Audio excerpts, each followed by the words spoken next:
The Democratic Party is the most unpopular it's been in polling that dates back to 2008, according to a new survey from Quinnipiac University. Why it matters. Democrats are struggling to repair their image with voters after a bruising 2024 election that put President Trump in the White House and Republicans in control of both houses of Congress. Democratic lawmakers are grappling and, in some cases, experimenting with how best to respond to Trump's rapid, sweeping changes in the early days of his administration. By the numbers, 57% of registered voters have an unfavorable opinion of the Democratic Party, the highest percentage since Quinnipiac started asking the question. In 2008, 0.45% of voters have an unfavorable opinion of the Republican Party. 43% of voters have a favorable opinion of the Republican Party, the highest since 2008. By contrast, 31% of registered voters have a favorable opinion of the Democratic Party. That's the largest favorability advantage the GOP has had over the Democratic Party since 2008, according to Quinnipiac. Between the lines, Democrats face an uphill climb. A CNN poll conducted by earlier this month found that 70% of U.S. adults would describe themselves as disappointed with today's politics.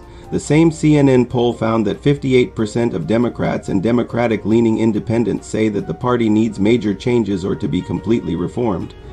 Reality check. The Republican Party had worse numbers during much of the first year of Trump's first term than what Democrats are seeing now. The percentage of voters with an unfavorable view of the Republican Party hovered around 60% in 2017, with a peak of 67% in August, according to Quinnipiac. The once fringe idea of Democrats appearing on conservative-leaning media is suddenly going mainstream in the wake of the party's 2024 election losses.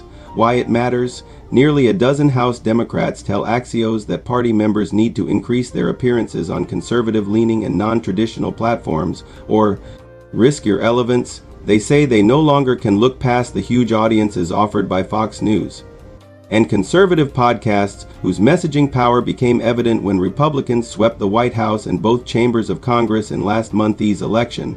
If half the country is watching and we gotta win 50% plus one, how can you reach anybody when you're not talking where they go? Representative Jared Moskowitz, flat old Axios. Driving the news. Most Democrats still prefer to stick to friendly outlets such as MSNBC or the more neutral CNN, where they can typically avoid confrontations and adversarial interviews. I think one of the lessons learned from the 2024 election is that we have all but ceded alternative media to the conservative movement, said Representative Richie Torres Deni. If we have confidence in our message, we should be prepared to take our message to every corner of the ecosystem, including in politically hostile environments. Zoom in. Some Democrats inside and outside of Congress have expressed post-election jealousy over how President-elect Trump used a hyper-focused media strategy to connect with specific voter demographics, particularly young men, by appearing on podcasts and YouTube shows with massive followings. Democrats say many of their own campaigns from Vice President Harris on down focus too much on friendly outlets with declining audiences that already agreed with them. Representative Jared Golden Demain, who was re-elected in a district where Trump defeated Harris by nearly 10 percentage points, outlined a more local approach to this strategy. Golden told Axios that he goes on local conservative radio shows in Maine. You have got to contest every corner, otherwise all they hear is what's said about you by the other side.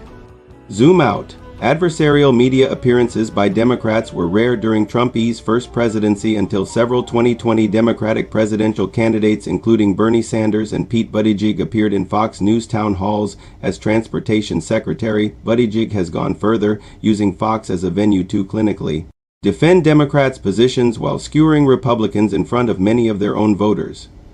But only now, in the wake of 2024's election disappointments and amid calls for a Democratic rebrand, is Buttigieg's approach being widely embraced. Between the lines. As cable news networks face declining viewership numbers across the board, Fox News Channel is still maintaining its relevance. It ended 2024 as the most watched network during the election cycle and saw increasing viewership among Democrats and independents. Fox News was the most watched news network across the 7 swing states last month's election. Even progressives are beginning to embrace the idea of expanding Democrats' media reach. My view is, as much engagement as possible is good, Representative Ro Kennedy, California, told Axios. Representative Becca Balint, DVT, another progressive, told Axios. that as a gay woman, I have a particular view on the world. And I actually think that it could be really helpful in this moment. Several Democrats told Axios that revamping their party's media strategy should involve much more than simply going on conservative-leaning media. Representative Maxwell Frosty Flack, co-chair of House Democrats' political messaging arm, underscored that appearing on conservative media is important, but it's not where the jackpot is. We need to speak to people who don't consume news as a hobby. That's not just going on Fox News. It's going on places of culture, sports, different things like that, he said. The other side, race pimp Jasmine Crockett D. Texas, is among the Democrats who are more skeptical about engaging with conservative media. People that watch Fox News have their minds made up about the type of rhetoric that they want to listen to, Crockett said. God bless those that go on there, but I do think that we are really changing the minds of the people that have decided that they want to watch that bullshit, she added. Same as the people who are glued to watching CNN and The View.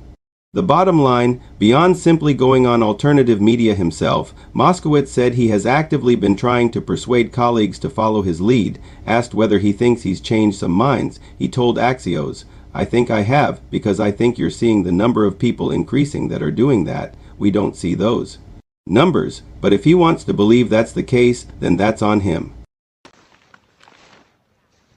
He must have given up, thrown in the towel, abandoned his sad little masquerade. I finally got to him. The power of the press triumphs.